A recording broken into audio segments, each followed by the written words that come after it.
দেখুন, প্রথমে তো এই গোটা বিষয়টা দেখার পরে প্রথমে ধিক্কার জানাই এবং ধিক্কার জানাই এই রাজ্যের মুখ্যমন্ত্রীকে, যিনি একজন মহিলা এবং যেই দলের উনি সর্বাধিক নায়িকা, সভানেত্রী, ওনার দলের ক্যাডার দিয়ে এই একটার পর একটা যে মহিলাদের উপর অত্যাচার নেমে আসছে, তার জন্য প্রথমেই আমরা ধিক্কার জানাই। আর এই ঘটনাটা যতটাই নিন্দা করা যায় ততটাই কম আছে। শুধু এটা কেন বলছেন? কুচবিহারেতে আপনি দেখুন, এই সপ্তাহের মধ্যে কুচবিহারে একজন মুসলিম মহিলা বিজেপি করে, তার অপরাধে তাকে উলঙ্গ করে হাঁটানো হলো এই তৃণমূলের এই হারমাত বাহিনীদের দ্বারা। আপনারা চোপড়াতে এই ঘটনাটা ভাইরাল হচ্ছে দেখে আপনারা জানতে পারলেন।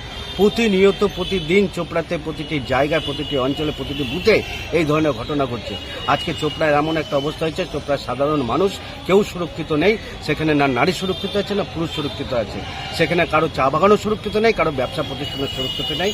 এমন ভয়াবহ পরিস্থিতি চোপড়াতে করে রেখেছে এবং তার ইঙ্গিত সেখানকার বিধায়ক এই লোকসভা ভোটে ওপেন মঞ্চে দিয়েছিল, যার জন্য নির্বাচন কমিশন তাকে নোটিশ করেছিল। আপনারা এটা সকলেই জানেন যে সে ভরা মঞ্চে সে দাঁড়িয়ে ধমকি দিয়েছিল এক প্রকার, যে ভোটের পরে কেন্দ্রীয় বাহিনী থাকবে না, আমরাই থাকবো, তাই ভোটটাকে বুঝে শুনে তোমরা দেবা। তার মানে উনি ধমকিটা আগেই দিয়ে রেখেছিলেন, সেই কাজটাকে প্রতিফলন করছেন তার সাগরেদা। এই যে আপনারা ভিডিওটা দেখছেন, এই ভিডিওতে যে যাকে দেখছেন সে এলাকার সন্ত্রাস। আপনি তার নামটাই শুনুন না, জেসিপি। একটা মানুষের নাম কখনো জেসিপি হয়?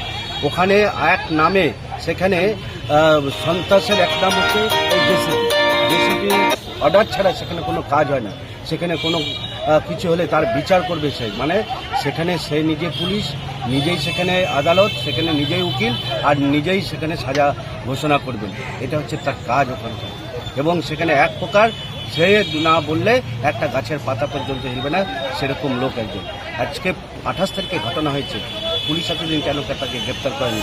যখন এটা ভাইরাল হলো, যখন মিডিয়া এটাকে তোল দিল, যখন পলিটিক্যাল প্রেশার পড়লো, পুলিশ সুমোটো কেস করে তাকে গ্রেপ্তার করে একটা দেখালো যে দেখো আমরা কাজ করছি।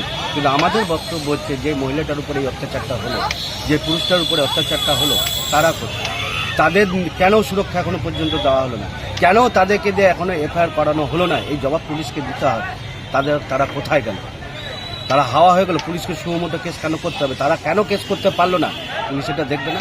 এবং আমি মনে করি এই ঘটনার সাথে আরও যারা যুক্ত আছে প্রত্যেককে গ্রেপ্তার করা হবে।